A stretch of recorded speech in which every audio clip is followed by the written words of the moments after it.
is Chandrika and now I am going for Ausbildung in nursing. Hello, I am Aditi. Aditi आउसबिल्डिंग कर रही है।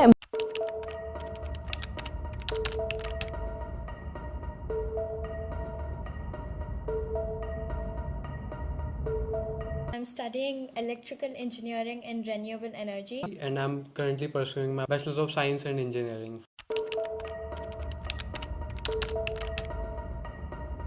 Bachelors वैसे आउसबिल्डिंग में आपको क्या सेलेक्ट करना चाहिए, उस वाले ही टॉपिक को हम लोग इस वाले वीडियो में डिस्कस करेंगे। बैचलर्स की जो पढ़ाई है, अगर आप कोई भी स्टूडेंट है जो जर्मनी से बैचलर्स करने के प्लान करता है, उसका मोटिव ये होता है कि आप एक प्रोफेशनल डिग्री कोर्स करने के लिए जर्मनी जा रहे हो, जिसमें आपको जो एडवांस लेवल पे एजुकेशन होती है वो प्रोवाइड होती है। उसके बाद आप वहाँ पे कई सारे अपॉर्चुनिटीज़ जो एज ए स्किल प्रोफेशनल के तौर पर वहाँ पे हायर करती हैं कंपनीज, IT हो चाहे मैकेनिकल इंडस्ट्री हो, वो सब के लिए आप वहाँ पे जॉब के लिए अप्लाई कर सकते हो।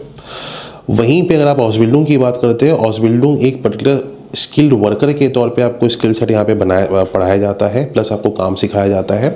उसके बाद में आप इसमें मल्टीपल फील्ड्स है जिसमें आप इसके लिए अप्लाई कर सकते हो, जो कि आपको आगे जाने के मतलब आउसबिल्डिंग कंप्लीट करने के बाद में आपको एज ए स्किल्ड वर्कर के तौर पे आपको वहाँ पे जर्मनी में एम्प्लॉयमेंट मिलना काफ़ी आसान हो जाता है। कि आउसबिल्डिंग कोई डिग्री का प्रोग्राम तो है नहीं, ये एक वोकेशनल ट्रेनिंग प्रोग्राम हो गया। तो क्या आपको बैचलर्स करना चाहिए या आपको आउसबिल्डिंग करना चाहिए, है ना। और ये एज अ पेरेंट्स भी आप लोग जो पेरेंट्स होंगे स्टूडेंट्स के, उनको भी समझना जरूरी है। अगर आप वहाँ पे एज ए स्किल्ड वर्कर के तौर पे अपने बच्चे को भेजना चाहते हैं कि भाई वो उसमें सीखे, या आप कैंडिडेट खुद भी होकर तो आप एज ए स्किल्ड वर्कर के तौर पे वहाँ पे जाना चाहते हो, तो आप जो है वो आउसबिल्डिंग की तरफ में प्रेफर कर सकते हो, ठीक है। अगर आप वहाँ पे एज ए स्किल्ड प्रोफेशनल आगे जाके अपना करियर देखना चाहते हो, तो आप बैचलर्स की तरफ जाओ, क्योंकि बैचलर्स में आपको इन डेप्थ नॉलेज मिलती है। वो आपको आउसबिल्डिंग के जो 3 साल का जो प्रोग्राम होता है, उसमें आपको प्रैक्टिकल ट्रेनिंग मिल रही होगी एक पर्टिकुलर स्किल के सेट के लिए, है ना। उससे आप आगे जाके अगर आप एक्सपेक्ट करें कि मेरी सैलरी एक बैचलर्स किए हुए स्टूडेंट के बराबर क्यों नहीं पहुंच पा रही है, तो वो प्रॉब्लम ही यहीं पे आती है कि एक डिग्री प्रोग्राम करने का डिफरेंस प्लस एक वोकेशनल ट्रेनिंग करने का प्रोग्राम का जो डिफरेंस होता है, वो आपको फील होता है कब, जब आप इसको परस्यू कर चुके होते हो आउसबिल्डिंग को। तो बैचलर्स का कुल मिला के हुआ कि आप अपना ग्रोथ के हिसाब से इसको देख सकते हो कि आपको आगे फ्यूचर में क्या चीज़ टारगेट करनी है। दूसरा, आउसबिल्डिंग किसको करना चाहिए, अगर आपको ऐसा लगता है कि भाई मेरा मान लो फाइनेंशियल कंडीशन उतना ज़्यादा अच्छा नहीं है ना, या मैं अपना सारा कुछ पहले, या आपका मन है कि भाई मैं अपनी स्किल्स को पहले बढ़ाऊं, है ना, मैं पहले स्किल्स अपना देखना चाहता हूँ कि क्या मैं इस पर्टिकुलर फील्ड में अच्छा कर सकता हूँ कि नहीं कर सकता हूँ, और वो करने के बाद में फिर आप प्लान करोगे कि क्या मैं बैचलर्स करूँगा कि नहीं करूँगा, तो आप भले आउसबिल्डिंग में जाओ कि भाई आपने पहले जाके अपना स्किल्स अपना अच्छा किया, आउसबिल्डिंग पढ़ा, फिर आप डिसाइड करते हो कि मेरे को बैचलर्स करनी है कि नहीं करनी है। और वो जो मैंने आपसे अभी बोला कि भाई आप फाइनेंशियल कंडीशन वाली बात जो है, वो उसका मतलब ये हो जाता है कि आप आउसबिल्डिंग के लिए जब जा रहे होते हैं तो आपको ऑलरेडी एम्प्लॉयर जो है वो सैलरी दे रहा होता है। उस केस में आपको ब्लॉकेड अकाउंट नहीं चाहिए होता है। अगर आपकी सैलरी 992 यूरोस पर मंथ से कम की अगर एम्प्लॉयर अगर आपको दे रहा होगा, उस केस में आपको जो आपका जो अमाउंट ब्लॉकेड अकाउंट से कम पड़ता है, वो आपको एक्स्ट्रा यहाँ पे ब्लॉकेड अकाउंट में जमा करना पड़ेगा। मोस्टली बहुत कम ऐसे केसेस होते हैं आउसबिल्डिंग में कि आपको उससे कम सैलरी मिल रही हो। इसी को और थोड़ा सा एलिब्रेट कर देते हैं। मान लो अगर आप बनना चाहते हो आर्किटेक्ट, है ना, आप आउसबिल्डिंग से आर्किटेक्ट बन सकते हो, नहीं बन सकते हो। आउसबिल्डिंग में क्या आती है स्किल वर्कर के तौर पे कि ब्रिक लेयरिंग का काम हो गया, है ना, मेसन का काम हो गया, वो होता है आउसबिल्डिंग में। आप डॉक्टर बन सकते हो आउसबिल्डिंग करके, आप नहीं बन सकते हो, है ना। जो आउसबिल्डिंग होता है वो नर्सिंग की फील्ड में हो गया, हेल्थ केयर सेक्टर में आएगा, तो आप हेल्थ केयर सेक्टर में जा सकते हो। उसमें नर्सिंग के कोर्सेज वगैरह के लिए फिजियोथेरेपी वगैरह में भी ऑप्शंस मिल जाते हैं। उसी तरीके से क्या आप लॉयर बन सकते हो वहाँ पे आउसबिल्डिंग करके, नहीं बन सकते हो, है ना। आप वहाँ पे अगेन आप बेसिक बैंकिंग फाइनेंसिंग में जो बेसिक काम होते हैं एडमिनिस्ट्रेशन के, उसके लिए आप आउसबिल्डिंग कर सकते हो। क्या आप एक डेटा साइंस इंजीनियर बन सकते हो, आप कंप्यूटर साइंस इंजीनियर बन सकते हो आउसबिल्डिंग करके, नहीं बन सकते हो। जो IT आउसबिल्डिंग होता है वो होता है बेसिकली कि आपका, जैसे आप इंडिया में देखोगे कि भाई आपने कंप्यूटर सही करने का जो काम हो गया, वो बिल्कुल वहाँ पे आउसबिल्डिंग करके आप कर सकते हो एज ए टेक्नीशियन के तौर पे, है ना। सेम आ जाती है बात कि क्या आप वहाँ पे मैकेनिकल इंजीनियर या ऑटोमोटिव इंजीनियर बन सकते हो क्या आउसबिल्डिंग करके, नहीं बन सकते हो, है ना। आप कोई वहाँ पे कार एक्सपर्ट नहीं बन सकते हो, आप उसके एज ए मैकेनिक के तौर पर आप जो चीज़ें होती है वो आउसबिल्डिंग के तरीके से आप सीख सकते हो, है ना। यही आउसबिल्डिंग में हो रहा होता है। कारपेंटर की जॉब्स हो गई, इलेक्ट्रीशियन के काम हो गए हैं, वो वाले काम होते हैं आउसबिल्डिंग में।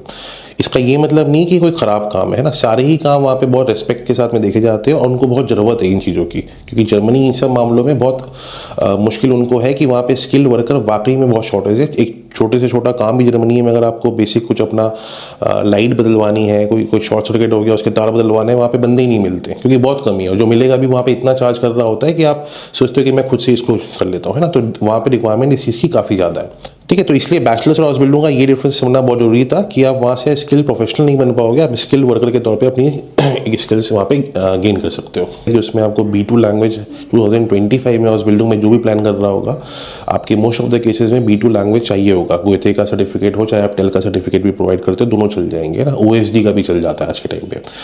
पूरा प्रोसेस में आपके इसमें टाइम काफ़ी लगता है और इसीलिए आपको प्लानिंग इसकी काफ़ी पहले करनी भी चाहिए। क्यों ज़्यादा टाइम लगता है उसको समझते हैं। आपने आज डिसाइड किया कि चलो मैं इंस्पायर हो गया कि मेरे को हाउसबिल्डिंग का प्रोसेस करना है, ठीक है। अब आप जर्मन लैंग्वेज सीखना शुरू करोगे। आपने A1 से लेके B2 का जो टारगेट बनाया है, अप्रॉक्सीमेटली इसमें 7-8 महीने आपके लगने ही लगने हैं। सीखने में पूरा टाइम नहीं जाता है, लेकिन जब आप एग्ज़ाम देते हो, एग्ज़ाम भी कोई ज़रूरी नहीं है आपका पहले ही अटेम्प्ट में सारे पेपर क्लियर हो जाए, सारे टाइल्स क्लियर हो जाए। आपको डेट मिलने में भी मुश्किल आती है, फिर रिजल्ट आने में भी टाइम लगता है। इसलिए 7 to 8 मंथ्स बेयर मिनिमम है कि आप मान के चलना कि आपका लैंग्वेज इतना टाइम लगेगा ही लगेगा। प्लस आपका इंटेक बहुत मैटर करता है कि मान लो आपका लैंग्वेज का जो सर्टिफिकेट है वही आ रहा है हमारे पास में, कब आपने मेरे को अगस्त में दिया B2 का सर्टिफिकेट, फिर आप एक्सपेक्ट करोगे कि आपको विंटर इंटेक में ही आपको हाउसबिल्डिंग मिल जाए, नहीं मिल सकता है ना। आपका फिर वो पहुंच जाता है कब, समर वाले इंटेक में, जिसका मार्च में इंटेक होता है। इसलिए आपको प्लानिंग अगर आप प्रॉपर्ली पहले से करते हो, डिस्कस करोगे हमारे साथ में कि भाई मैं क्या रोड मैप है मेरा, मेरे को कब से शुरू करना चाहिए, मेरे पास में एग्जाम का रिजल्ट कब तक आना चाहिए, उस हिसाब से आप इंटेक को अभी से डिसाइड कर सकते हो। तो पूरे प्रोसेस में 8 मंथ से लेके 10 मंथ्स के आसपास में लगता है, और वो कम तभी हो सकता है जब या तो आप ऑलरेडी पहले से सीख रहे हो लैंग्वेज को, आप हमारे पास टाइमली अगर आते हो, तो कोशिश हो सकती है कि फिर वो 6-7 मंथ्स में भी आपका हाउसबिल्डिंग का कॉन्ट्रैक्ट प्लस वीज़ा वगैरह के सारे काम हो सकते हैं पूरे। मान लीजिए आपने हाउसबिल्डिंग पूरा कर लिया है ना, कि भाई आपका 3 साल पूरा हाउसबिल्डिंग वहाँ पे हो गया। अब उसके बाद मेरे को क्या करना है, अब यहीं पे जो एक बात आती है कि भाई क्यों कोई बैचलर्स करने के बाद क्या फ्यूचर था, हाउसबिल्डिंग करने के बाद क्या फ्यूचर था, उसी को इसमें एलिब्रेट कर देते हैं। हाउसबिल्डिंग करने के बाद में एक चीज़ के लिए आप निश्चिंत रह सकते हो कि भाई आपने जो वहाँ पे स्किल सेट अपनी गैदर करी है हाउसबिल्डिंग के प्रोग्राम में, वो आपको जिस एम्प्लॉयर के साथ आपने काम किया है 99.9% केसेस में वो एम्प्लॉयर ही आपको रिटेन कर लेगा as a full time employment के हिसाब से, है ना। या अगर आपको फील हुआ कि चलो मैंने इसमें नॉलेज अपनी काफ़ी ज़्यादा गैदर कर चुका हूँ मैं, या कर चुकी हूँ मैं, अब आप चाहते हो कि मैं बैचलर्स की पढ़ाई करूँ, है ना, तो आप हाउसबिल्डिंग के बाद में बैचलर्स 100% अप्लाई कर सकते हो वहीं के वहीं जर्मनी रहते हुए। प्लस आपको ये भी पॉसिबिलिटी होती है बैचलर्स अप्लाई करने के टाइम पे कि शायद आपको बैचलर्स वापस से फर्स्ट सेमेस्टर से ना करके आपको हायर सेमेस्टर में एडमिशन मिल जाए। वो डिपेंड करेगा कि आपने हाउसबिल्डिंग में जितनी भी स्टडी मॉड्यूल्स आपने कवर किए उस स्किल सेट के जिसके लिए आप गए थे वहाँ पे, वो कितने क्रेडिट पॉइंट्स या कितने मॉड्यूल्स को बैचलर्स की जो यूनिवर्सिटी वो एक्सेप्ट करती है।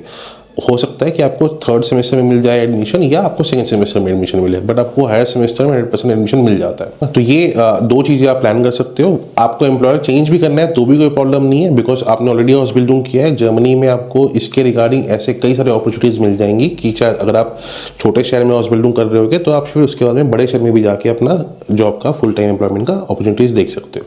तो होपफुली आप लोग को ये सारी चीज़ें इसमें समझ में आ चुकी होगी। आप आरकेआर को कांटेक्ट कर सकते हैं, आप हमें कांटेक्ट कर सकते हैं, आपके जो भी डाउट्स वगैरह इसमें आ रहे होंगे आपको, या अगर आप प्लान कर रहे हो तो इमीडिएटली प्लान करो। Always you can always call us as well.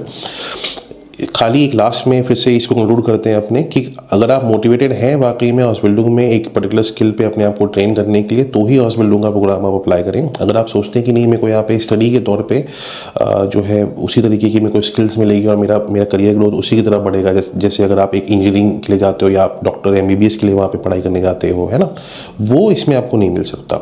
तो अगर आप स्किल सेट अपना डेवलप करना चाहते हैं तो हाउसबिल्डिंग आपके लिए बेस्ट है। और क्योंकि आप इसमें जर्मन लैंग्वेज सीख के जाते हो, वहाँ पे आपको जर्मन लैंग्वेज से जो ग्रोथ जो मिलती है वो काफ़ी अच्छी मिल जाती है, प्लस आपकी लाइफ भी काफ़ी आसान हो जाती है डे टू डे एक्टिविटीज़ के लिए। तो दैट इज़ ऑल फॉर हाउसबिल्डिंग। कोई भी क्वेश्चंस आपके दिमाग में अगर आता है हाउसबिल्डिंग को लेके, आप तुरंत इमीडिएटली कॉन्टैक्ट करो, आप अपनी प्लानिंग शुरू करो, and will be happy to assist you.